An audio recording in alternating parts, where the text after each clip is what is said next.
Ayun mga tropa, bigyan lang tayo ng konting tips rin sa mga naka-Mio. Mio Sporty, Mio Salty. Ito mga tropa, ang papalitan ninyo, halimbawa,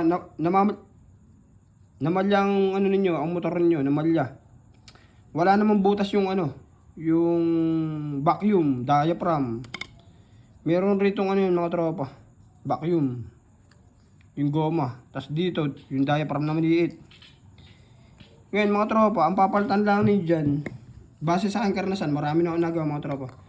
Yung nandito, natanso. Dito, bumabagsak yung karayom. Taas baba mga tropa. Yung tanso nandito mga tropa ay lumalaki yung butas. Nagagasgas nung karayom. Diba? Taas baba yun bumapasok sa loob mga tropa. Ayun ang una yung gagawin mga tropa. Palitan nyo. Yun nandito. Yung nandito mga tropa, ang papalitan ninyo. Yung repair kit na nandito. Tapos, yun muna ang inyong papalitan. Gagawin nyo, napalitan na nyo, salpak ulit, testing. Kung may pagbabago ba mga tropa. Yun mga tropa.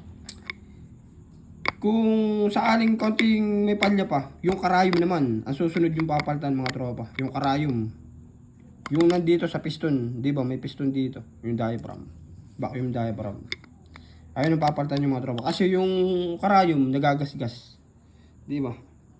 Pati yung nandito, natanso, nagagasgas din yung mga tropa, dito, sa butas na to.